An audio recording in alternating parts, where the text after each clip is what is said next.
शर्म आनी चाहिए उसे।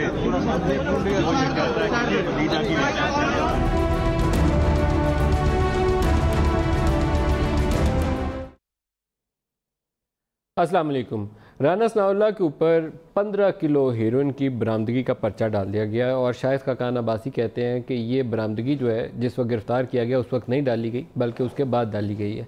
अब तफसीलात जो है इसकी जब तक कौम के सामने खुले तरीके से रखी ना गई और उस तरीके से ना रखी गई कि ये मामला कानूनी तकाज़े पूरे करते हुए एक काबिल यकीन हद तक लोगों के सामने हम वजाहत के साथ पेश करने की पोजीशन में हो, तब तक इस अमल के ऊपर सवालात उठते रहेंगे। क्योंकि पाकिस्तानी सियासत के अंदर कुछ बाज़ ऐसे वाक़यात माजी के अंदर गुजरे हैं जिसकी वजह से ऐसे तमाम केसेस के ऊपर सवालिया निशान उठ जाता है। राना सनाउल्लाह साहब की सियासत जो है बहुत ज़्यादा साफ शफाफ तरीके से आगे नहीं बढ़ी। बेशुमार ऐसे वाक़यात थे। मॉडल टाउन का जिक्र कर लें तो उसमें राना साहब सेंट्रल फिगर के तौर पर नज़र आते थे। बाज़ इनकी ऐसी तंजीमों के साथ तस्वीर सामने आती रही इलेक्शन कैंपेन के दिनों में ख़ास तौर पर, उस हवाले से सवालिया निशान उठते रहे। इनके डेरे के ऊपर कौन आता जाता है उसके ऊपर लोग बातें करते थे। बहुत सी ऐसी चीज़ें थी जिसमें राना सनाउल्लाह को आप पकड़ के तो कार्रवाई का आगाज़ कर सकते थे। लेकिन क्या अगर ये बात दुरुस्त है, ये बिग इफ़ है कि राना सनाउल्लाह घर से गाड़ी स्टार्ट करते हैं, पीछे ब्रीफ केस लेकर उसमें 15 किलो हीरोइन डालते हैं और गाड़ी मोटरवे पे डाल देते हैं। रास्ते में उनसे आके पूछा जाता है कि आपके पीछे बैग में क्या है, तो वो कहते हैं इसमें हीरोइन है और उसमें से थैलियाँ नीले रंग की निकलती हैं जिसमें 15 किलो रिफाइंड बड़ी अच्छी क्वालिटी की हीरोइन बरामद होती है। तो फिर राना साहब को मेरे ख्याल में सियासत की बजाय वाकई जेल में ही होना चाहिए था, फिर वो सियासत में उनकी जगह नहीं है या कहीं और होना चाहिए था। क्योंकि ये ऐसे मौके के ऊपर जब नज़र आ रहा है कि अपोजिशन के लोग जो है उनके ख़िलाफ़ एक फ़ेज़ है पूरा जिसमें कार्रवाई चल रही है वन आफ्टर अनदर, क्या उसमें कोई अपोजिशन का बंदा अगर इस काम में मुलव्वस है, अगर है तो वो गाड़ी में रख के जेब में डाल के या ब्रीफ के साथ में पकड़ के सड़कों पर घूमेगा? बहरहाल ये एक वाक़या है जिसको मुझे एज़ इट इज़ ही बयान करना है। उसके ऊपर FIR कट गई और राना साहब का रिमांड भी हो गया। इसके ऊपर शाहिद खाकान साहब ने क्या कहा वो बयान सुन लें। फॉर्मर प्राइम मिनिस्टर और PMLN के लीडर हैं, फिर प्रोग्राम को आगे बढ़ाते हैं। दिखाइएगा जी। राना साहब ने टोल प्लाजा क्रॉस किया मोटरवे का, जब रावी का पुल क्रॉस किया उसके बाद वहाँ ANF के लोग मौजूद थे, उन्होंने रोका, वहाँ कुछ तलखी हुई, उसमें ANF के 2 अफराद उनकी गाड़ी में बैठ गए, उनको जो थाना है परानी एयरपोर्ट के पास वहाँ पर ले आए। कोई बरामदगी इस अरसे में नहीं हुई, कोई बातचीत नहीं हुई, कुछ बताया नहीं गया। उनको थाने के अंदर ले गए और रात को देर से उनको बताया गया कि आपसे हमने बरामदगी की है, जिसकी एक अनोखी दास्तान पर्चे के अंदर दर्ज है कि जब गाड़ी में थे तो 21 किलो था, जब बाहर आया तो 15 किलो हो गया। अब यहाँ एक सवाल मेरे ज़हन में बार बार ज़रूर उठता है कि इमरान खान और डॉक्टर तारुल कादरी जब धरने में यहाँ आए थे तो उसमें 4 हलकों की तहकीक एक इशू था, मॉडल टाउन दूसरा बहुत बड़ा वाक़या था। अब 1 साल से पाकिस्तान तहरीक इंसाफ की हुकूमत है तो बहुत ही मुनासिब था कि राना सनाउल्लाह से, शहबाज शरीफ साहब से मॉडल टाउन के पूरे हक़ाइक़ जान के तहकीकात करके जो सच्चाई थी, और वो पुलिस वाले सारे वो लोग जो मिले नहीं थे, पता नहीं कहीं छुपा दिए गए थे, उन सारों को सामने पेश किया जाता और उन लोगों के साथ इंसाफ किया जाता जिनकी जानें उस वाक़े के अंदर चली गई थी। वो मासूम लोग थे, वो कोई दहशतगर्द नहीं थे जो उस वाक़े में मारे गए।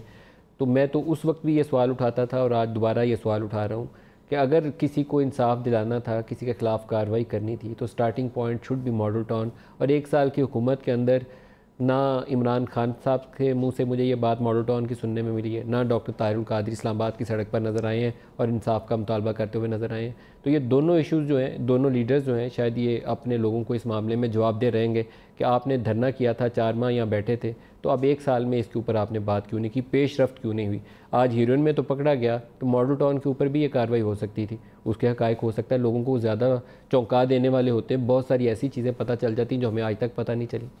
आज जो हमारे पास शुरा हैं प्रोग्राम के अंदर इस्लामाबाद स्टूडियोज़ में खुर्रम दस्तगीर खान है PMLN से, नबील गबोल साहब हैं हमारे साथ पाकिस्तान पीपल्स पार्टी से, और वी आर होपिंग के नदीम अफजल चंद साहब पाकिस्तान तहरीक इंसाफ से शॉर्टली हमें ज्वाइन कर लेंगे। सबको खुश आमदीद कहता हूँ। खुर्रम साहब आपसे आगाज़ करूँगा, हुआ क्या वाक़या, आपकी ज़ुबानी सुन लो। जी, वाक़या तो शाहिद खाकान अब्बासी ने बयान कर दिया है, पर असल जो वाक़या हुआ है वो ये है कि पहले इस हुकूमत की मुनाफ़क़त एक्सपोज हुई, यू टर्न इनके जो दर्जनों अब रिकॉर्ड पर हैं वो एक्सपोज हुए, फिर इस बजट तक आकर इनकी जो मुआशी नाअहली और नालायकी एक्सपोज हुई, फिक्री दिवालियापन एक्सपोज हुआ। कल के वाक़े ने इनका फॉशिज़म एक्सपोज कर दिया, कौम के सामने रख दिया कि जी ये तो हमने 30 साल पहले सुना था पिछली नस्ल में कि जी लोगों पर भैंस चोरी के मुकदमात बनाए जाते थे, अपने जो सियासी मुखालिफ थे उनके ऊपर साइकिल चोरी के मुकदमात बनाए जाते थे। अब साइकिल चोरी और भैंस चोरी से हम निकल आए हैं, 21वीं सदी आ गई है और अब जो है ये 15 किलो हेरोइन जो है वो राना साहब पर डाल दी गई है। ये सरीहन फॉशिज़म है, इसकी कोई एक्सप्लेनेशन हो नहीं सकती जो इन्होंने कल किया है। और जो बात पहले शायद उस तरह एक्सपोज नहीं हुई जब शहबाज शरीफ को 133 दिन हिरासत में रखा और हाई कोर्ट को ये कहना पड़ा कि जी ये तो बदनीयती पर मबनी है, या इंजीनियर कमरुल इस्लाम के केस में जो है वो ये बात उस तरह खुली नहीं कि जी उनको भी रखा, क्योंकि करप्शन का इल्ज़ाम था। 8 महीने बाद उनको भी कहा गया कि ये तो बदनीयती पर मबनी है। यहाँ हमने ये देखा है कल वाला वाक़या जो ये अब हुकूमत का जो फॉशिस्ट चेहरा है वो बेनकाब हो गया कि ये अपोजिशन को किसी भी तरह दबाना चाहते हैं। इनको जो ये समझते हैं कि आने वाली जो मुज़ाहमत की तहरीक है इनकी मुआशी नाअहली की वजह से वो उसको रोक के उसमें से वो कहते हैं कि ताकत निकालना चाहते हैं, लेकिन ये मामला चलेगा नहीं क्योंकि ये मलिक साहब बहुत मोहलिक मिलाप है फॉशिज़म और नालायकी का। तो और ये जो है पाकिस्तान की इसने पहले जमहूरियत को खाया है, अदलिया के ऊपर भी हमला हुआ है, अब जो है ये पाकिस्तान के आइन और जमहूरियत के ऊपर हमला कर रहे हैं और ये जब तक चलता रहेगा तब तक पाकिस्तान को नुकसान होता रहेगा। मैं एक बात आपसे कहूँ कि बहुत सारी चीज़ें जो है वो शायद एक ऐसा मुकाफ़ात अमल है उसका सामना करना पड़ता है। आपकी जमात इसमें रोशन मिसालें नहीं कायम कर सकी। आपने भैंस चोरी के मुकदमे का जिक्र किया जो चौधरी ज़हरुल्लाह का भुट्टो दौर का बड़ा फेमस वाक़या है। आप ही के दौरे हुकूमत में मैंने IPPs के आपके सैफुर रहमान साहब ने कुछ लोग उठा लिए थे, तो मैंने उस ज़माने में द न्यूज़ अखबार में रिपोर्ट किया करता था, खबर की कि एक IPPs का इन्वेस्टर है उसके बेटे को उठा लिया गया था और बेटे के ऊपर आपने कोई भैंस चोरी और कोई पुरानी गाड़ी चोरी का मुकदमा डाला हुआ है। तो उसके ऊपर बहुत दबाव डाला गया, मेरे अखबार के ऊपर भी, मेरी एडिटर थी डॉक्टर मलिया लोधी, उनके ऊपर भी मुझे तंग किया गया और बाद में वजाहत उसकी अगले दिन इतनी बड़ी हमें बैक पेज के ऊपर न्यूज़ पे छापनी पड़ी थी 3 कॉलम में कि वो उसमें कुछ 30 भैंसें चोरी हुई थी और एक पुरानी मॉरिस टैक्सी चोरी हुई थी। तो हमने उसके जो IPPs का मालिक है उसके बेटे को मॉरिस टैक्सी के चोरी में बुक किया।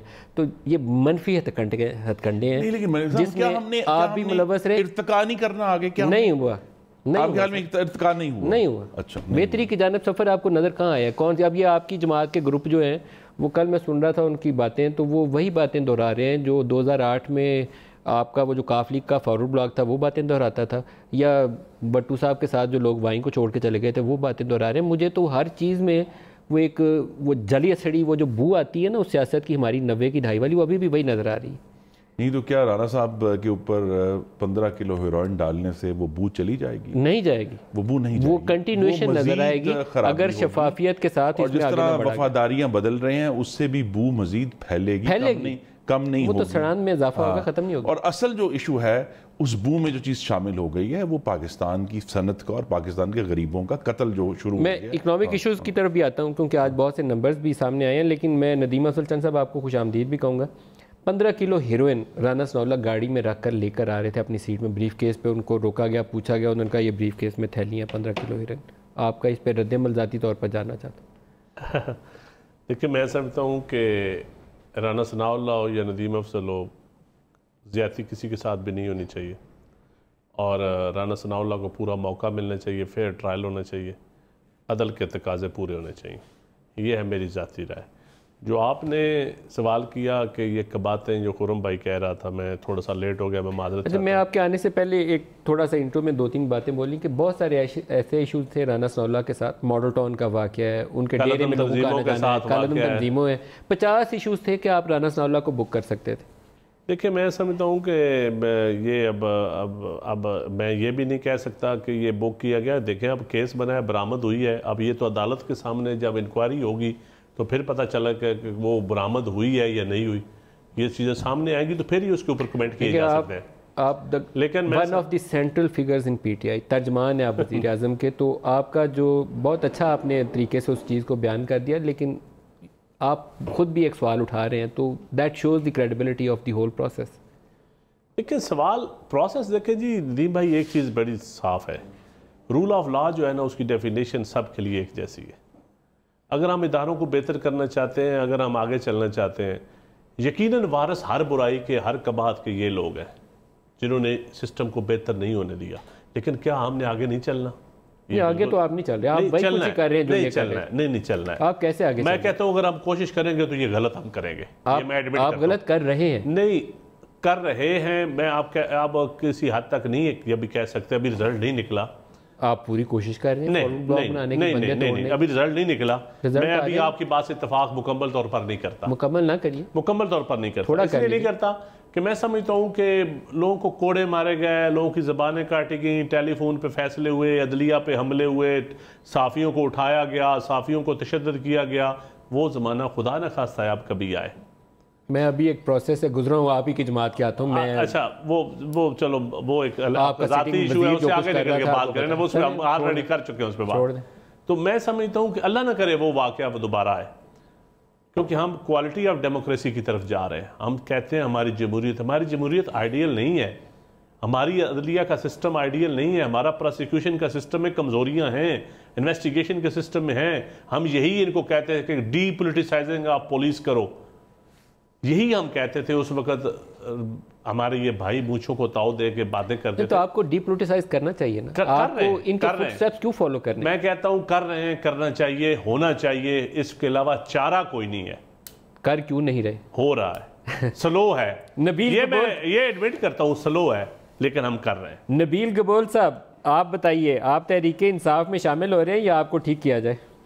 अंदाजा करें यार। मैं तो नदीम अफजल चंद की सच्चाई और उसकी इस बयान पे मुझे पता है कि वो किस तरीके से, किस दिल से वो ये बयान दे रहे हैं। और दिल पे हाथ रखकर अगर उनसे ब्रेक के दौरान पूछा जाए तो वो भी कहेगा कि यार ये गलती कर रही है पीटीआई की गवर्नमेंट। इस तरह नहीं करते हैं, इस तरह मतलब आप देखें करप्शन के ऊपर हम भी समझते हैं कि करप्शन का खात्मा होना चाहिए, अक्रॉस द बोर्ड अकाउंटेबिलिटी होना चाहिए, करप्ट लोगों को नहीं छोड़ना चाहिए। अगर आप राना सनाउल्लाह को करप्शन के बुनियाद पर पकड़ते तो शायद कोई आप पे उंगली नहीं उठाता, लेकिन आपने वही काम किया जो जनरल ज़ियाउल-हक के मार्शल के दौर में हो रहा है।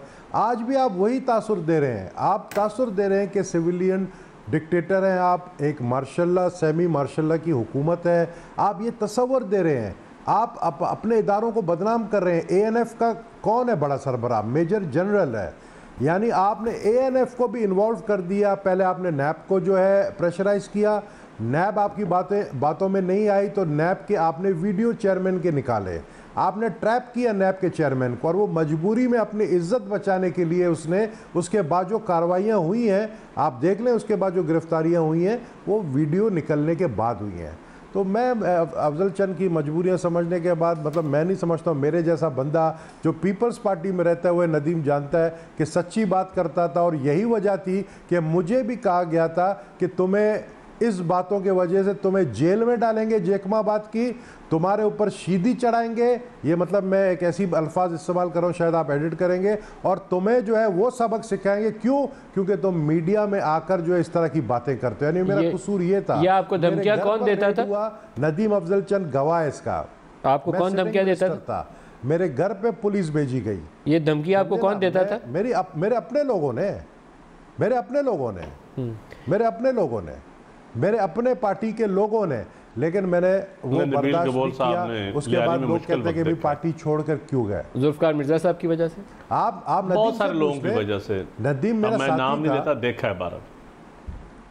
आप नाम लेना पसंद करेंगे गबोल साहब? नदीम को पता है, मैं उन देखें, मैं जब किसी के ऊपर बुरा टाइम आता है फिर मैं उसको माफ़ कर देता हूँ। अल्लाह की लाठी बेआवाज़ होती है, मैं फिर माफ़ कर देता हूँ। मैं कहता हूँ मेरा फैसला अल्लाह ने किया। लेकिन मैं अब उस बात पे नहीं आऊँगा, मैं इस बात पर आ रहा हूँ कि आप देखें अभी एक मैं शेर शायरी का तो इतना ज़्यादा मुझे नहीं पता, लेकिन मैं ये ज़रूर पढ़ूंगा कि निसार तेरी गलियों में ए वतन के ना कोई सर उठाकर चले, यानी कोई सच्ची बात करने वाला भी सर उठा के नहीं चल सकता है। तो मैं समझता हूँ कि इमरान खान को चाहिए कि देखें ये जो एक म्यूज़िकल चेयर है इसमें हम भी रहे हैं, हम भी इस म्यूज़िकल चेयर में घूमे फिरें। आप करप्शन के ख़िलाफ़ करें, आप पैसे मांग रहे हैं, आप नवाज शरीफ से पैसे मांग रहे हैं, आप आसिफ जरदारी से पैसे मांग रहे हैं, आप कहते हैं कि जी मुल्क की इस माशी बहरान को ख़त्म करने के लिए आप पैसे दें, आप चले जाएं।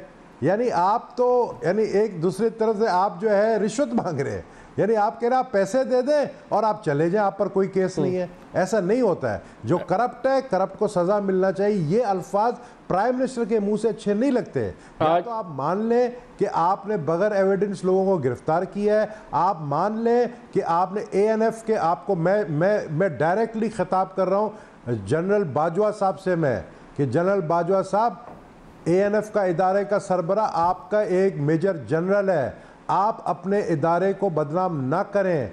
ये हुकूमत अगर आपको इस्तेमाल कर रही है, राना सनाउल्लाह ने खुद कहा था कि एंटी करप्शन को बुलाकर, पंजाब के जो डायरेक्टर जनरल है उसको बुलाकर कहा था कि राना सनाउल्लाह के खिलाफ जो है केसेस बनाओ, लेकिन वो नहीं बना सके तो उन्होंने ANF को इस्तेमाल किया। आपको पता है, मैं गब्बोर साहब एक बात आपसे पहले पूछ लूं, फिर मैं इनके अपने मेहमानों की तरफ आऊँगा। मैंने इमरान खान साहब से जो आखिरी इंटरव्यू किया था उनके इलेक्शन से पहले, तो उन्होंने पंजाब के एंटी करप्शन के जो उस वक्त के सरबराह थे नून लीग के लगाए हुए, वो पहले शायद पंजाब के अंदर किसी सेंसिटिव एजेंसी के ब्रिगेडियर के तौर पर ओहदे के ऊपर काम कर रहे थे, उनका नाम लेकर कहा था कि 2013 के इलेक्शन में उन्होंने रोल अदा किया और अब वो एंटी करप्शन के सरबराह के तौर पर रिवॉर्ड के तौर पर लगाए गए।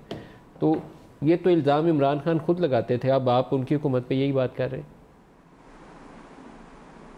देखिए मैं वो बात कर रहा हूँ जो राना ब्रिगेडियर रांझा थे, उनका पूरा नाम मेरे ज़हन में नहीं आ रहा। ब्रिगेडियर रांझा नाम लेकर उन्होंने मुझे उनकी पूरे प्रोग्राम इंटरव्यू के दौरान बातें सारी बताई। 2018 के इलेक्शन में, 2018 में दिसंबर में एक चैनल के ऊपर राना सनाउल्लाह ने ये बात की, आप रिकॉर्ड निकालें, कि इमरान खान जब लाहौर आए थे दिसंबर में, उन्होंने DG एंटी करप्शन को बुलाकर कहा कि राना सनाउल्लाह के खिलाफ केस बनाना है, आप इसके खिलाफ तहकीकात करें। मैं खुर्रम साहब से इसका जवाब दूं। खुर्रम साहब आप इसका नदीम भाई एक शॉर्ट सा, आप एंटी करप्शन की बात कर रहे हैं, PTI की गवर्नमेंट में दो DG लगे हैं पंजाब के एंटी करप्शन, एक हुसैन असगर साहब लगे हैं, उनके जाने के बाद अभी सैयद इजाज़ हुसैन शाह। कोई माई का लाल उन दोनों से गलत काम प्रेशराइज करके नहीं करवा सकता। मैं चैलेंज करता हूँ, जाओ पुलिस की सर्विस में लोग हैं पूछ लें, हुसैन असगर साहब और वो लोग सीट छोड़ देंगे, किसी के कहने पे काम नहीं करेंगे, मेरिट पे काम करेंगे।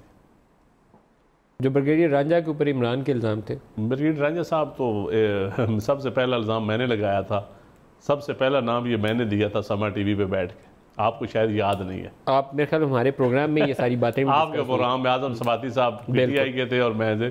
तो वो क्या कहानी क्या थी, आप सुनिए। ये सारा इलेक्शन 2013 वाला उन्होंने मैनेज किया था, इफ्तिखार चौधरी साहब और कियानी साहब और ब्रिगेडियर रांझा साहब ने मिलकर। वो लाहौर वाला जो सेक्टर था उसको वो हेड करते सारे पंजाब को उन्होंने किया था। इधर से वो former chief justice Iftikhar Chaudhry साहब और एम तो नहीं 2/3 मेजॉरिटी आ गई थी।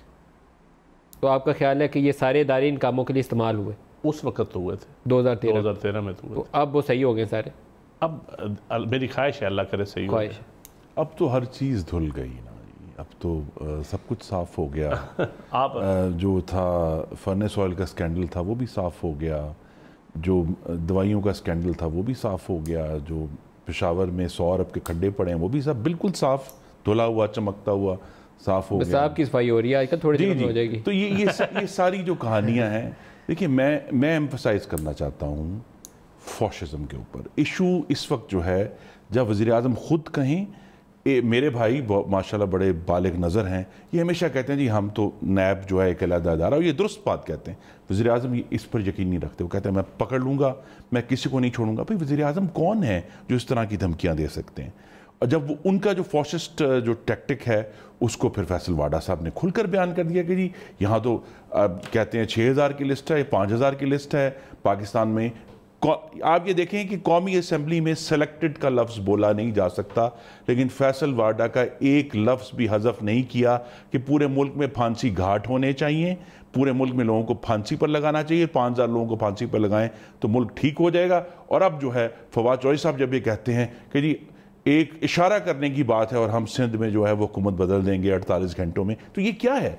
और अब जबकि राना सनाउल्लाह साहब को सर इशारे कनायों की बात पुरानी थी, मैंने कल यहाँ इंटरव्यूज़ किए हैं और वो इंटरव्यूज़ के अंदर उन्होंने कहा है कि हम 15 लोग जाके प्राइम मिनिस्टर से मिले हैं, जिसमें 10 सिटिंग MPs और 5 सिटिंग MNAs शामिल हैं। यहाँ इसी प्रोग्राम में कल इस वक्त ये बात हो रही तो मैं यही कह रहा हूँ कि ये जो सारे टैक्टिक्स हैं, तो your party is at the verge of collapse perhaps. नहीं, कोलैप्स अल्लाह के करम से नहीं होगी।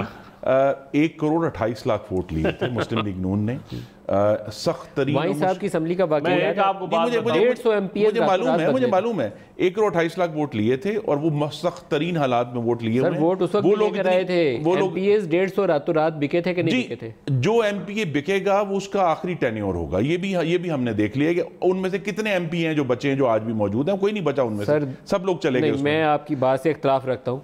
2002, 8, 13 और 18 कम से कम 40 ऐसे लोग हैं, ये 4 मुख्तलिफ इलेक्शन 4 मुख्तलिफ लोगों सर असल और जीते। असल जो कहानी है ना जिसका आपको जिक्र करना चाहिए वो 2002 है, जब 2002 के इलेक्शन से पहले मुस्लिम लीग नून को तोड़कर तमाम हथकंडे और तमाम इदारे जिनका मेरे भाई जिक्र कर रहे हैं उनको इस्तेमाल करके मुस्लिम लीग नून के बतन से काफ लीग का जन्म हुआ। उसके बाद जब इलेक्शन में पूरी तरह रिजल्ट नहीं आए तो पेट्रियट बनाई गई, उसके बावजूद ज़फ़रुल्लाह जमाली 1 वोट से, आपको याद है आदम तारिक साहब 2008 में आपने उसी का फॉरवर्ड ब्लॉक बना के दोबारा उसे इत्तेहाद कर लिया। तो इशू ये है कि यहाँ भी कोई इंजीनियरिंग है वो जारी है, की बात से कोई रोशन मिसाल नहीं है। मैं बिल्कुल खुरम की बात से एग्री करता हूँ। इसका मतलब है कि 2002 में इनके साथ ताकतवर इदारे नहीं थे तो इनकी 15 सीटें थी।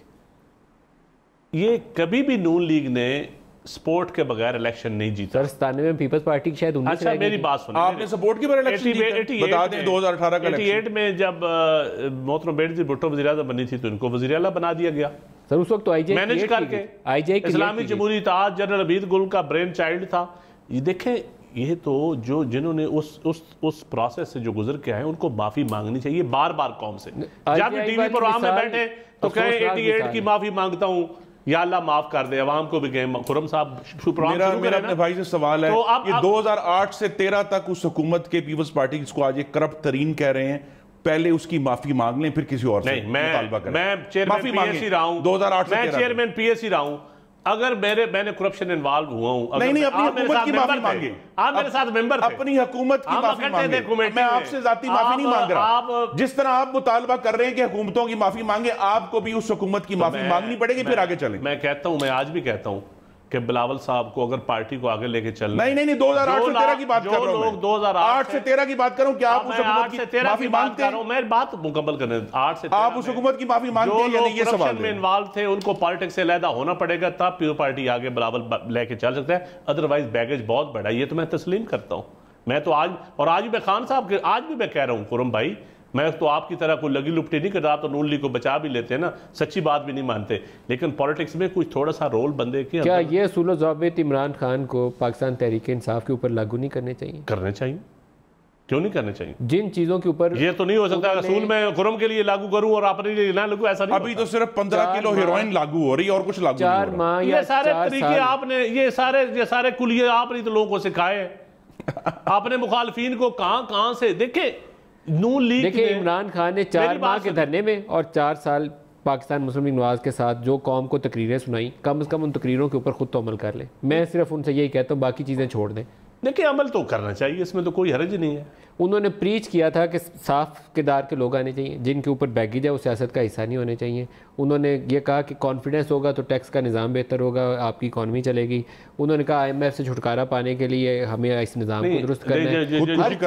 ये जो प्राइम मिनिस्टर जो आज जा बजा कैंप ऑफिस नहीं खोल रहा, अपनी जात पे पैसा खर्च नहीं कर रहा, क्या उनकी टीम के ऊपर ऑस्टेरिटी के ऊपर जो बिलीव करते हैं, उनकी टीम के ऊपर ये बातें कह सकते हैं? नहीं, टीम के ऊपर अच्छे लोग, मेजॉरिटी अच्छे लोग हैं, मेजॉरिटी अच्छे लोग हैं। आप आइडियलिस्टिक कितने कहां से हम ढूंढ के ले आए यार। अब नदीम भाई, हकीकत की बात भी कुछ करनी चाहिए। सर, पीपल्स पार्टी के वो लोग जिनके ऊपर आप चाहते हैं कि बिलावल उनके खिलाफ उस वक्त पार्टी में कार्रवाई करते हैं, या वो आपकी जमात 2008 से 2013 तक वो हिस्सा ना होते, उनमें से बाज़ लोग इस वक्त पाकिस्तान तहरीक इंसाफ का हिस्सा। तो मैं कहता हूँ उनको नहीं होते देने चाहिए। ये कहना आपके लिए मैं कहता हूँ नहीं देने, लेकिन इमरान को करके दिखाना चाहिए। नहीं देने चाहिए। तो मैं उनको कभी तारीफ नहीं करूंगा, लेना नहीं, मैं उनकी भाई नेम आइडेंटिफाई करके आपको बताता है सारे। नदीम मलिक साहब, मैं प्राइम मिनिस्टर का स्पोक्स पर्सन हूं, मैं कभी उनकी तारीफ नहीं मेरे मुंह से सुनेंगे आप। मैं लाइव कह रहा हूं,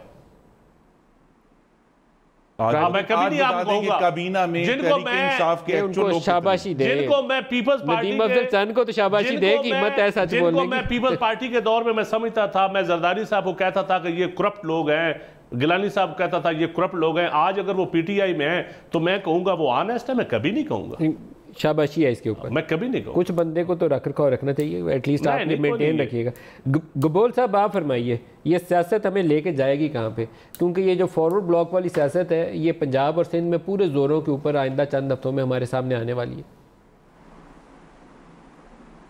देखिए, सिंध में तो अब बयान एक दिया प्राइम मिनिस्टर की तरफ से, बयान ये आया कि इमरान इस्माइल गवर्नर साहब जो है वो 48 घंटे में कोई बड़ा धमाका करने वाले हैं। सिंध में हो नहीं सकता है, क्योंकि देखिए सिंध में 99 के करीब मेंबर हैं जो पीपल्स पार्टी में। आप फॉरवर्ड ब्लॉक कितना बनाएंगे, मतलब कितना बना सकते हैं? 24 बंदे चाहिए थे, लास्ट टाइम कैलकुलेशन हुई थी उस वक्त भी कोशिश की गई थी। 24 बंदों की टोटल गेम है, 24 की कोशिश भी अगर वो करें नहीं हो सकता है ना। मैं आपको बता रहा हूँ इस वक्त देखिए, इस वक्त बिलावल जिस तरीके से पार्टी को चला रहा है, जिस तरीके से आप देखें कि एक एमएनए के सीट के लिए जो गोटकी में सिर्फ उसको हासिल करने के लिए, क्योंकि वो पीटीआई की सीट थी, पीटीआई जीडीए से वहाँ से जीती थी और वो पीटीआई का मिनिस्टर था, उसको पीपल्स पार्टी में लाने के लिए वो जिस तरह मेहनत कर रहे हैं वो मुझे पता है। तो मैं समझता हूँ कि नदीम अफजल चंद की बिल्कुल बात सही है कि अगर बिलावल मज़ीद आगे वो सियासत करे जो शहीद बेनज़ीर भुट्टो साहिबा ने की, जो जुल्फ़िकार अली भुट्टो साहब ने की, वो सियासत कर रहे हैं इस वक्त, वो करना भी चाहते हैं, ये भी मैं बता दूँ। बहुत सारे ऐसे मामलात हैं जो बल्कि मैं आपको ये कह सकता हूँ कि इस वक्त पाकिस्तान पीपल्स पार्टी को 100% जो है वो बिलावल चला रहा है। किसी की मदाखलत वो बर्दाश्त कितने इम्कानात हैं कि पीपल्स पार्टी के बंदे जो हैं वो एक फॉरवर्ड ब्लॉक बना लें, जैसे पहले हमने वो पैट्रियट बनते देखी, बहुत से और मौके के ऊपर आपके लोग फ्लोर क्रॉस करते हुए देखे। कितने इम्कानात इस बात के अभी मौजूद हैं? मैं समझता हूँ बिल्कुल कोई इम्कानात मौजूद नहीं है, कोशिश भी नहीं हो रही है, ये सिर्फ हवाई बातें हैं। 24 जिस तरह आपने कहा एमपीएस को तोड़ने की, ये सिर्फ हवाई बातें हैं, ये कोशिश भी नहीं हो रही है। ये सिर्फ एक किस्म का जो है ना एक अरे मैंने उनका वो पीटीआई सिंध वालों का इंटरव्यू किया था, प्रोड्यूसर साहब दोबारा भी हम उनसे बात कर सकते हैं, वो बड़े कॉन्फिडेंट थे, वो कह रहे थे ये नंबर उनके कोई इशू नहीं है। वो लास्ट स्टेज पे जाके रोक दिया गया था, यहाँ से सेंटर से मामले को रोक दिया गया था। पीटीआई सिंध बड़ी एक्टिव थी इसके ऊपर। मैं आज आपको एक बात बताऊं, पीटीआई सिंध में कोई बंदा ही नहीं है। पीटीआई सिंध जब आप बात करते हैं, मुझे बताए पीटीआई सिंध का सदर कौन है, मुझे बताए पीटीआई के पास लोग कौन है सिंध के अंदर। देखिए इमरान इस्माइल गवर्नर हाउस से बैठ के ये काम करेंगे, ये तैयारी रखिएगा आप। गवर्नर इनएफिशिएंट है। गवर्नर के देखें, गवर्नर मोटरसाइकिल चलाना, गिटार बजाना, रात को वहाँ पर बैठ के दोस्तों के साथ गपशप लगाना, उसको सियासत नहीं आता है, वो सियासी आदमी नहीं है। अगर गवर्नर वहाँ पर एक सियासी होता और उसको एक टास्क मिलता कि भाई आपको 24 बंदे तोड़ने हैं, तो वो फिर जो सियासी बंदा होता, जाम सादिक की रूह अगर उसके अंदर होती तो वो कर जाता, लेकिन ये शख्स नहीं कर पाता है। आप जाम सादिक को आइडियलाइज कर रहे हैं, मुझे आपके ऊपर काफ़ी अफसोस हुआ है, आप जाम सादिक को आइडियलाइज कर रहे हैं। मैं आइडियलाइज नहीं कर रहा हूँ, जाम सादिक ने जिस तरीके से आप चाहते हैं कि बंदे पकड़ के रात को वो थानों में बंद करता, रात को सुबह उनकी वो वफादारियां बदल जाती हैं, आप इस तरह का तर्ज चाहते हैं? मैं ये कह रहा हूं कि जाम सादिक ने जिस तरीके से लोगों को, आपको पता है जाम सादिक ने भी वही हरकत की जो आज राना सनाउल्लाह के साथ हुई है।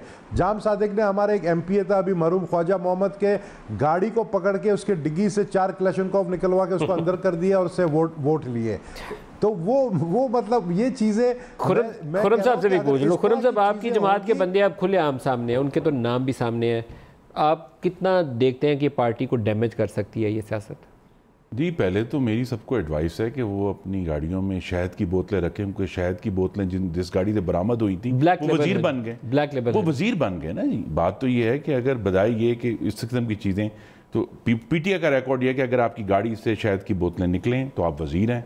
तो हम तो सबको यही एडवाइस कर रहे हैं कि भाई। आपकी गाड़ी में आज क्या रखा हुआ है? जी, मेरी गाड़ी में तो चंद किताबें ही होंगी, ज़्यादा निकली, घबरा गए लगते हैं इस बात से। हाँ, लेकिन ये है कि नहीं, अगर 15 किलो हेरोइन निकल सकती है तो कुछ भी निकल सकता है। कुछ पता नहीं कि जी वो जॉन एफ कैनेडी की जो असैसिनेशन है इसका आज तक पता नहीं चला 1963 में, उसकी शायद कोई असली डॉक्यूमेंट्स निकल आए, वहाँ से पता चल जाए, या मरहूम लियाकत अली खान के कत्ल की जो असल दस्तावेजात हैं वो बाहर आ जाएंगे किसने करवाया था। गाड़ी से बरामद हुई कुछ भी निकल सकता है। खुरम गाड़ी से बरामद हुई, एफआईआर पढ़ें, ब्रीफ केस के अंदर पिछली कुछ भी निकल सकता है, कहीं भी हो सकता है। सवाल ये है कि ये इस तरह की जो भोंडी कोशिशें हैं वो कभी भी कामयाब नहीं हुई। ये जो फॉरवर्ड ब्लॉक का खेल है, देखें जब बाजार खुलता है ना इस तरह, तो फिर बाजार कहीं भी जा सकता है। और ये बाजार इनको अगर इनमें ये समझ, आपका ख्याल है बाजार मंडी सज गई है? जी ये सजाने लगे हैं इन्होंने। एक जो सिग्नल दिया है बजट के अगले, लफ्ज जो है बड़ा वो कभी किस्म का लफ्ज है, ये कभी किस्म का, ये कभी लफ्ज है ना जी। देखें बात ये है कि ये कोई मेरे भाई से आकर नहीं लोग मिले, वजीर आजम पाकिस्तान से मिले हैं जाके, फिर बाजार तो खुला ना, बनी गला का दरवाजा खुल गया बाजार का, उन्होंने मंडी लगा दी है। अब पॉइंट ये है कि इसको, इनसे हमारी इस्तदाबी भी है कि इसको बंद कर दें, ये काम मत करें, इकोनॉमी पर फोकस करें ना, जहां लोगों को तकलीफ हो रही है। आप ये देखें कि बजाय ये कि आप महंगाई को कम करने के बारे में, पाकिस्तान के इकोनॉमिक इश्यूज को, इन्वेस्टमेंट के बारे में गौर करें, उस पर कोई डिस्कशन बात नहीं है। बात यही है कि अपने मुखालफों को दबा दो। जो गबोल साहब ने शेर पढ़ा, निसार तेरी गलियों पे ए वतन के जहां रस्म चली है कि कोई न सर उठाकर चले, और अगर कोई सर उठाकर चलेगा तो 15 किलो इंतजार कर रहा है। चंद साहब, एक अपोजिशन वालों ने नारा मारा था और मेरी PMLN के एक सीनियर लीडर से उसके बाद बात हुई चेयरमैन सेनेट की तब्दीली के हवाले से, तो मेरा ख्याल था कि ये बारगेनिंग टैक्टिक्स हैं जो चेयरमैन सेनेट को बदले। खुद नारा मारा था कि मैंने संजरानी को चेयरमैन बनवाया है, मैं तोड़ के लाया हूँ, मैंने PMLN का बंदा चेंज किया। तो अभी भी बारगेनिंग के इस्तेमाल होगा, इससे ज़्यादा नहीं। लेकिन आपकी जमात का रिएक्शन लगता है कि आप बंदे पूरे करने लग गए हैं। आपने कहा अच्छा लो ताड़ी ऐसी तैसी, नून को भी तोड़ो, पीपल्स पार्टी को भी तोड़ो। पीटीआई की में तो ऐसी कोई तशवीश नहीं है कि चेयरमैन एक प्रोसेस के जरिए बना था, प्रोसेस के जरिए हटाएगा, तो इसमें कौन सी, वो प्रोसेस कोई बड़ा ट्रांसपेरेंट नहीं था। नहीं, ट्रांसपेरेंट बिल्कुल नहीं था। कौन कौन इन्वॉल्व थे उस ट्रांसपेरेंट? जरदारी साहब ने क्रेडिट लिया था। तो फिर अब मेरी बात सुने ना, अब अगर अब मेजॉरिटी नहीं होगी तो चेयरमैन चेंज हो जाएगा, इसमें कौन सी बात? तो आपका ख्याल है कि वो उसको आपकी जमात कॉन्ट्रैक्ट कर सकती है? काउंटर देखिए मेरे ख्याल में जरदारी साहब और मियां शहबाज शरीफ साहब एक पेज पे हैं, बिलावल साहब की सोच और है और मरियम की भी शायद। अब ये इनको आपस में अभी तो पोजीशन मेरे ख्याल में चेंज करने की कोशिश भी नहीं करेगी। आप बंदे पूरे करने क्यों लगे हैं? आपको क्या खतरा? नहीं, कोई बंदे, हमारे जो बंदे हैं वही है, नया बंदा तो देखिए आप अगर सिंध से जाके बंदे तोड़े या पंजाब से बंदे कौन सा नया बंदा शामिल हुआ है? शामिल करवाएंगे आप? अभी तक जिनसे मुलाकातें शुरू हो गई, कोई ऐसी बात सिंध में भी हो रही है जी, और पंजाब वाले तो मिल आए हैं, आपने ऑफिशियली अनाउंस कर दिया। MPs मिले हैं ना, सेनेटर की बात हो रही है। सर पंजाब से आप MPs तोड़ेंगे तो इनकी पार्टी को आप कमजोर करके, तो वहां से तो इनको पहले कमजोर कर देंगे। पार्टी यूनिफिकेशन ब्लॉक के जरिए ये 5 साल इख्तियार में रहे। इनकी पार्टी मेजॉरिटी मियां शहबाज शरीफ साहब के रवैये से तंग लोग थे। मियां शहबाज शरीफ साहब कभी सलाम इज्जतदारों के साथ नहीं लेते। पंजाब वालों ने ब्यूरोक्रेसी के जरिए उन्होंने सूबा चलाया, नहीं है सेनेटर्स, ब्यूरोक्रेटिक तरीके से सूबा चलाया। अब लोग अपना बदला लेते हैं। हमारी जो पॉलिटिकल क्लास है वो अपना बदला लेती है। जब इज्जत कोई नहीं करता, जब उसकी बारी आती है दबोच लेते हैं। तो वो ये सोया हुआ शेर होता है, पॉलिटिकल लोथ है, इसके मुंह में मक्खियां होती हैं। सोए हुए शेर के मुंह में मक्खियां होती है ना, इसकी पूंछल पे पाँव रखो, ये दाड़ता है फिर खा जाता है। तो ये मैं अक्सर सियासतदानों कहता हूँ, ये जो बड़े होते हैं ना शराफिया, मैं कहता हूँ इनकी इज्जत किया करो। इज्जत नहीं करते तो फिर किसी वक्त कुछ भी हो जाता है। चंद लोग होते हैं जो क़यादतों को घेर के रखते हैं। तो आपका ख्याल है कि अभी वो जो सोया हुआ शेर है वो धाड़ के इनको खाने वाला है? अभी इनको खा रहा है, अभी खाएगा, अभी इनको खाएगा। तो ये निशान शेर हमारा है, शेर को खाएगा। हाँ, और दूसरा ये है नदीम मलिक साहब, मैं याद कर रहा हूँ, रिकॉर्ड ये है कि 2013 में पाकिस्तान की तारीख की सबसे ज़्यादा मेजॉरिटी PMLN को पंजाब असेंबली में मिली। 312 लोग थे 371 में से। तो ये कहना कि जी इफ्तिखार चौधरी फार्मूला ये सजा मिली नहीं, तो पर आपका फार्मूला कोई और था। इफ्तिखार चौधरी फार्मूला था, अदरवाइज आप कभी मेजॉरिटी नहीं ले सकते। नहीं फेयर इलेक्शन हो, नून लीग कभी मेजॉरिटी पंजाब से नहीं ले सकते। लेकिन जी अभी ऑपोजिशन, ये मैं चैलेंज करता हूँ, ये हुकूमत, आपने तो नाम ले दिया ना इफ्तिखार चौधरी साहब का और वो रांझा साहब का और क्यानी साहब। ये हुकूमत जो है उस नोटिफिकेशन की पैदावार है जिसको अभी APC ने वापस। ये मेरा भाई चैलेंज करे मुझे, मेरी बात को।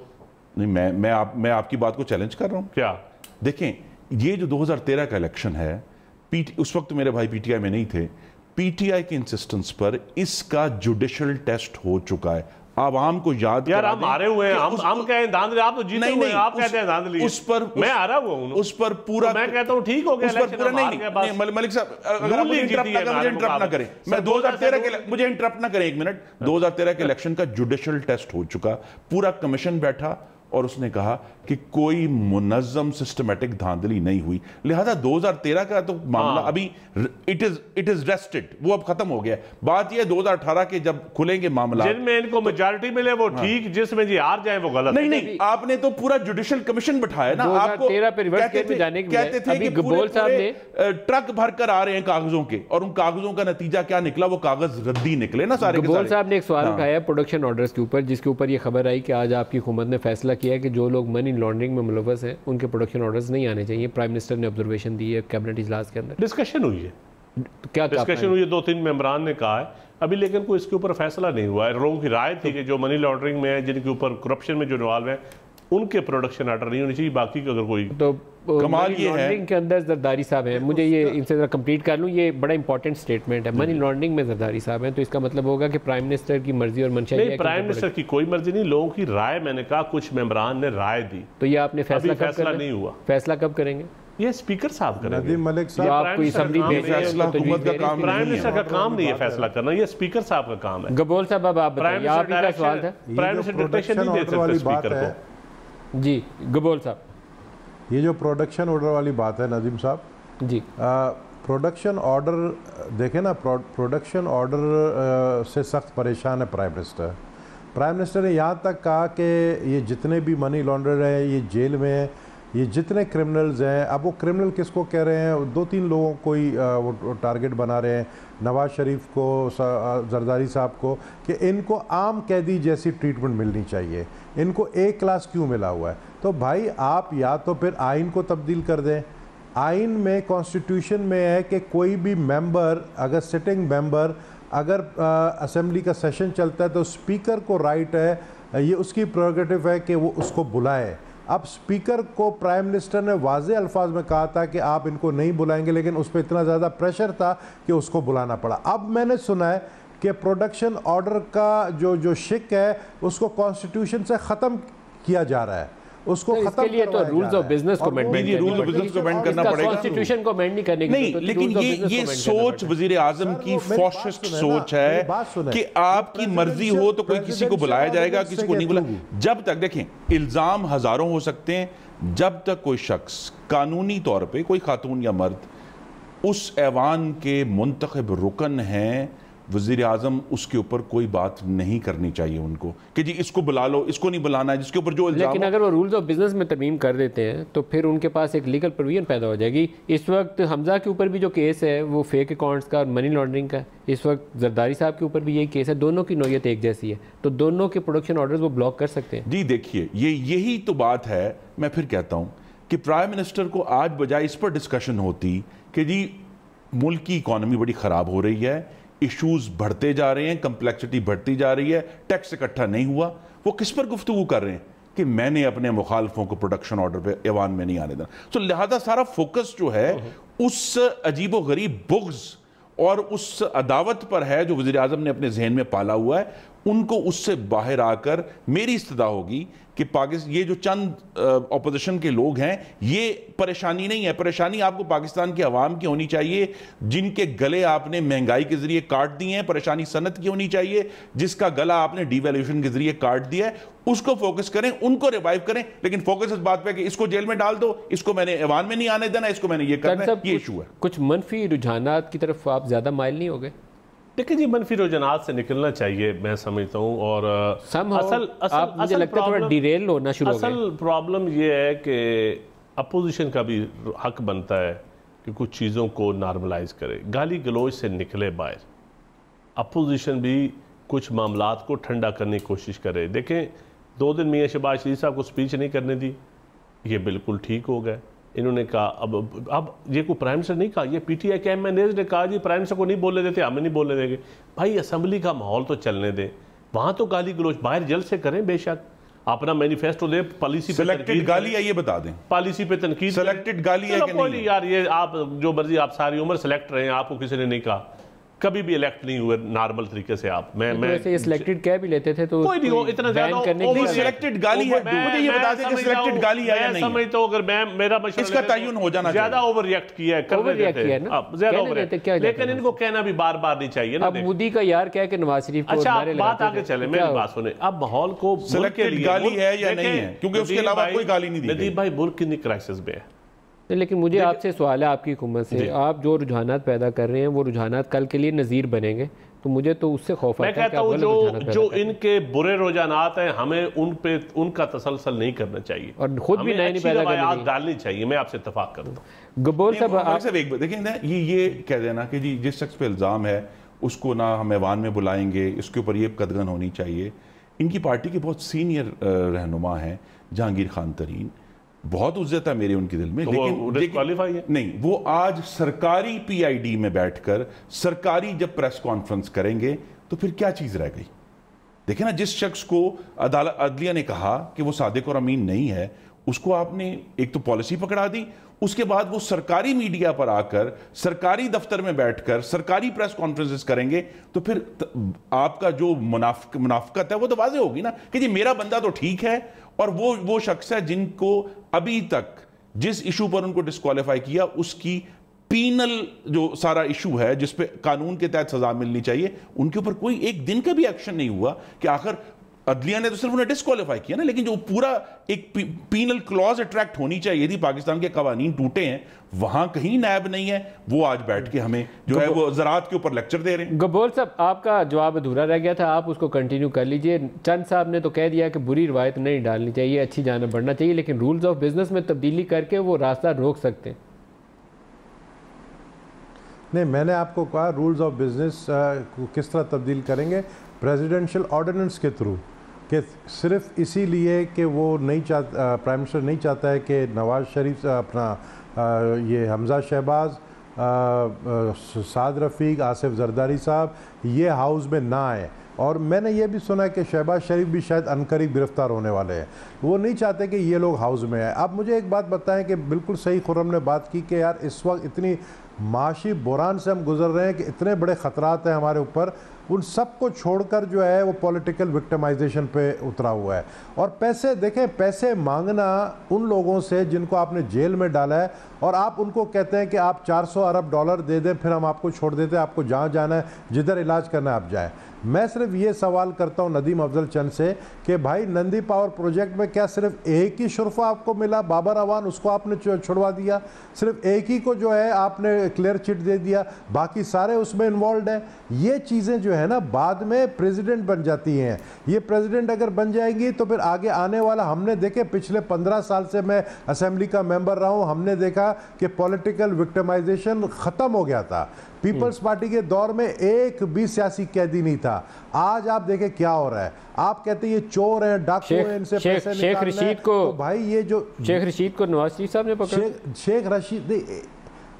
शेख रशीद का एक देखें, शेख रशीद क्लैशनकॉफ लेकर स्टेज पे खड़ा हो गया था और उसने कहा अच्छा मैं आपको पकड़ो। अरे मैं आपको एक छोड़े, वो बहुत सारी ऐसी मनफी मिसालें हैं। मैं कहता हूँ सारे तायब हो जाए, कानों को हाथ लगाएं, माफ़ी मांगें अल्लाह ताला से और पाकिस्तानी अवाम से। आप सब ने अपने अपने हिस्से की मनफी सियासत की हुई है, अभी बचे नहीं तो इमरान खान जो आज ये भुगत रहे हैं कल को इमरान खान भी भुगतेंगे। शहबाज शरीफ साहब और शहबाज गिल साहब, इनके कुछ बयानात हमने एक पैकेज बनाया, वो आपको सुनाता हूँ, दिखाइएगा। राना सनाउल्लाह साहब की जो गिरफ्तारी है, ये किसने मुखबरी की कि उनकी गाड़ी में 15 किलो मंशियात थी? खुद इमरान खान न्याजी उसका मुखबिर। खुदा गवाह हमें नहीं पता था इस कार्रवाई का, और हमें उसके बाद भी घंटे तक रिस्पांस का नहीं पता था क्या जाना है इसका। इमरान खान न्याजी का बदतरीन जबर, जुल्म, ज्यादती और नाइंसाफी है। Mister Imran Khan is a prime minister for the whole country, not for Pakistan Tehreek Insaf only. Rana Sanaullah को हेरोइन फरोश खुदा न खास्ता करार देने के लिए उनके यहाँ उनके खिलाफ झूठा इल्ज़ाम लगा दिया। शाम से कल से ठट्ठा कर रहे हैं, इस बात के ऊपर मजाक कर रहे हैं कि 100 ग्राम 550 ग्राम चर्च डाल के तो मुखालिफ को अंदर कर दिया। हथकंडे हमने पहले भी आजमाए हैं।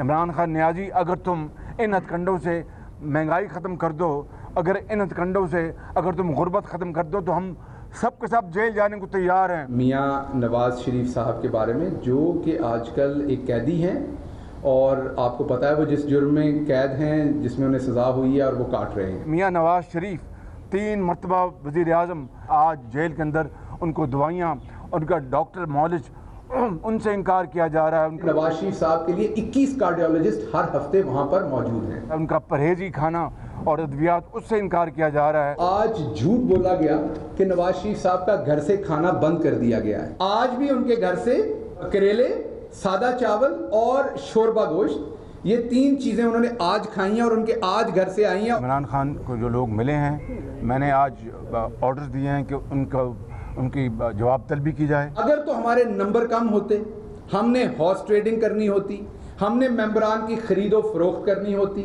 तो फिर तो हम ये करते कि हम बार बार उनको हम पहले शामिल करते और एक एक करके 2-2 करके आपको दिखाते, क्योंकि इस पे हम पॉलिटिक्स खेलते। We do not want to use a single member of PMLN to gain power in Punjab और इन द सेंटर।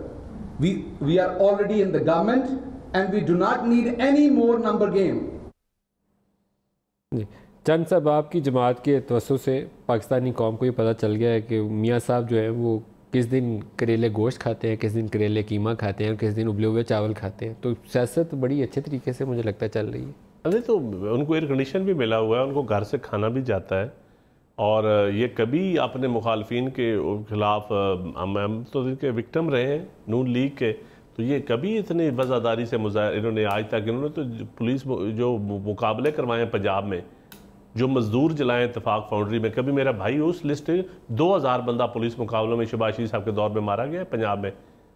ज़रा चेक कर लो उनमें सियासी लोग कितने मारे गए, जेन्युइन क्रिमिनल कितने मारे, कभी उसके ऊपर भी। जब जरदारी साहब जेल में थे तो क्या सलूक होता था उस ज़माने में? जरदारी साहब के साथ बुरा सलूक ही होता था, अच्छा तो नहीं होता था। कभी उनको किसी जेल में रखा जाता था, मोहतरमा बेनज़ीर भुट्टो की मुलाकात करने जाती थी और जरदारी साहब दूसरी जेल में होते थे, ज़बान तक काटी गई, और जिसने ज़बान काटी उसी को रिवार्ड देकर उन्होंने सेनेटर बनाया। किसको? राना मकबूल को। तो केस बना देना जी। तो आपको तस्वीर अभी भी दस्तयाब है? नहीं, 15-15 किलो डाल रहे हैं तो ये बना दें। ये तो इनाम के तौर पे देते है कि वज़ीर आज़म को आज मुतफक्कर होना चाहिए था कि उन्होंने, उनकी हुकूमत ने फेंकने वाली मेरी गुजारिश है जमाइमा के साथ खून लगाकर जमाइमा पार्टी में शामिल ना, मेरी गुजारिश है औरतों के साथ खून लगाकर नजम कबूल साहब को बात करने दें, वो पीपल्स पार्टी की, आज पीपल्स पार्टी की आप क्लेम नहीं कर सकते। किस तरह उठा के उसको मरवाया था? सवाल ये कि वज़ीर आज़म बजाय इस पर फोकस करते कि उनकी हुकूमत ने FBR की तारीख में पहली दफा पिछली साल के मुकाबले में कम टैक्स इकट्ठा किया। लेकिन आप उनकी बात का जवाब दे दें पहले। बात विक्टिमाइजेशन की हो रही है, बात विक्टिमाइजेशन की हो रही, तो बनाए ना जी केस, हमें पकड़े आप। तो आप वैसे जो 15-15 किलो डाल रहे हैं तो बना दें। हम कोई आपकी तरह जालिम है कि आप नीचे जाते जाते ही पकड़े जाएंगे? जी ये इशू मैं सिर्फ ये कह रहा हूं, बारी आपकी लगने वाली है। ये देखिए ऊपर वाले आपके पहले ही अंदर है। मेरी गुजारिश, कोई जालिम नहीं, हम बिल्कुल नहीं किसी को पकड़ेंगे। मैं बुग़्ज़ पर फोकस नहीं कर रहा, मैं इस हुकूमत की है या किसकी है ये बता दें मुझे। इस हुकूमत की नालायक तरीन कारकर्दगी पर बात कर रहा हूं कि इनसे टैक्स तक तो इकट्ठा नहीं हुआ, और जिस वजीर की जिम्मेदारी थी उसे कहा तुम्हें रिवॉर्ड, थोड़ा सा ऑपोजिशन को गालियां दी हैं लिहाजा तुम्हें वजीर बना देंगे। 3804 अरब का हिसाब देना कि वो आपसे टैक्स इकट्ठा नहीं हुआ, और 578 अरब रुपए का शॉर्टफॉल है इमरान खान साहब, उस पर कोई बात नहीं। 578 अरब रुपए ओनली ठीक है जी। हमने तो पाकिस्तान का टैक्स रेवेन्यू डबल किया। मैं बुग़्ज़ पर बात नहीं करूंगा, मैं इनकी कारकर्दगी पर बात करूंगा, इनकी नालायकी और बदइंतजामी पर बात करूंगा। नहीं, आपके पास क्या जवाब है? आपने टैक्स कटा, नंबर आ गए बाहर, 3804 अरब का टैक्स कटा दिया आपने। थोड़ा सा मेरा भाई सब्र कर रहे, टैक्सेशन भी ठीक होगी, रिफॉर्म्स होगी, FBR के अंदर बिल्कुल होगी, इनकी तरह तंदूर करप्शन बिल्कुल नहीं होगी, इनकी तरह आशियाना हो। 11.1% टैक्स टू GDP रेशो थी पिछले साल, गिर के 9.9। क्या जवाब है? मेरे भाई थोड़ा सा सब्र तो करें। अभी बजट आया है ना, अभी एसेट डिक्लेरेशन स्कीम आई है, अभी आप 2 महीनों में इसके रिजल्ट देखेंगे। आप तो सरमायादारों के नुमाइंदे थे, एसेट डिक्लेरेशन का क्या रिजल्ट है? के नुमाइंदे थे। साहब आप बता दें कितने अरब इकट्ठा हुआ? नहीं पूछे तो आप 35 अरब इकट्ठा हुआ। असल बात यह है कि डॉक्यूमेंटेशन ऑफ इकोनॉमी पिछले साल 123 अरब इकट्ठा हुआ था। भाईजान असल बात यह है कि जो आप दावे करते थे ना 7 लाख बंदा और शामिल कर लेंगे, कितने आपने ऐड किए थे? असल बात कितनी यह रिफॉर्म्स की है आपने? कि इमरान खान साहब फरमाया करते थे कि हुक्मरान चोर हों तो अवाम टैक्स नहीं देते। हमें अवाम ने डबल टैक्स दिया, 5 साल में दुगना किया, इनको टैक्स नहीं दिया। पहली दफा इनका टैक्स गिर गया है। ये जवाब देना कि हुक्मरान चोर हो तो अवाम टैक्स नहीं देते। खान साहब क्लोजिंग रिमार्क्स। असल में मेरे भाई जो है ना, थोड़ा सा मैं इनको पहले भी कहता हूँ, इक़्तिदार से बाहर तड़पा नहीं ज्यादा जाता। आप हल दें, आप पॉलिसीज पे क्रिटिसिज्म जरूर करें, आपका हक है, और हम जवाब दें इंशाल्लाह। हम पहला बजट हुआ है ना, फाशिज्म से लड़ रहे हैं। फाशिज्म, आप ऑपोजिशन के मेरा भाई खालिक आप हैं। 15-15 किलो डाल कर डालेंगे। पहले भैंस चोरी होती थी, साइकिल चोरी होती थी, अब 15 किलो डाल दिया। मुकाबला से लेकर इत्तेफाक फाउंड्री के मजदूर तो पकड़े ना सर, आपने पकड़ी है। इत्तेफाक फाउंड्री के मजदूर जलाने तक लेकर सब्जाजार तक का सफर आप तय कर लें। 578 अरब के शॉर्टफॉल का जवाब दें। उनके पास कोई जवाब नहीं, कोई नाअहली है, बद इंतजामी है। गबोल साहब एक लाइन में, अब और किसकी पकड़े जाने की बारी है? कोई आप पेशगोई करेंगे? गबोल भी नजूमी हो गया। एक नहीं, मैं समझता हूँ कि इस वक्त जो है अभी इस वक्त पीटीआई की बारी है, और पीटीआई का एक मेन जो जिसका रेफरेंस भी चल रहा है उसकी गिरफ्तारी का पूरा मुझे यकीन है, क्योंकि ये बैलेंस करने की कोशिश करते हैं। इन्होंने 6 पकड़े ऑपोजिशन के, सिर्फ 1 पकड़ा है पीटीआई का जो मिनिस्टर पंजाब का था। लेकिन ये अब 1 और मेरे ख्याल में 2 के करीब जो है, जो मैंने सुना है नाम पीटीआई के, उनके खिलाफ जो रेफरेंस काफ़ी आगे बढ़ गया, उनकी गिरफ्तारी शो करके बैलेंस करना चाहेंगे। लेकिन मैं आपको साथ साथ एक बात बताऊँ, मुझे बड़ा ख़तरा लग रहा है कि कई इनमें से जेल में कोई अगर अल्लाह को प्यारा हो गया और वो भी अगर तिब्बी मौत अगर उसकी हो गई तो ये इमरान खान के गले में आ जाएगी। और इनमें है कुछ ऐसे लोग जो असीर हैं, जो बहुत सख्त बीमार हैं। राना सनाउल्लाह की जान को बड़ा खतरा है। गबोल साहब, मेरे पास प्रोग्राम का वक्त खत्म हो रहा है। अल्लाह पाक उनको सेहत ज़िंदगी दे, किसी के लिए बुरा नहीं मांगना चाहिए, अल्लाह ताला उनको सेहत दे। नबील गबोल साहब, खुर्रम दस्तगीर खान और नदीम अफजल चंद साहब, आप सबका बहुत शुक्रिया। आज के लिए इतना ही इजाज़त दीजिए, खुदा हाफिज़।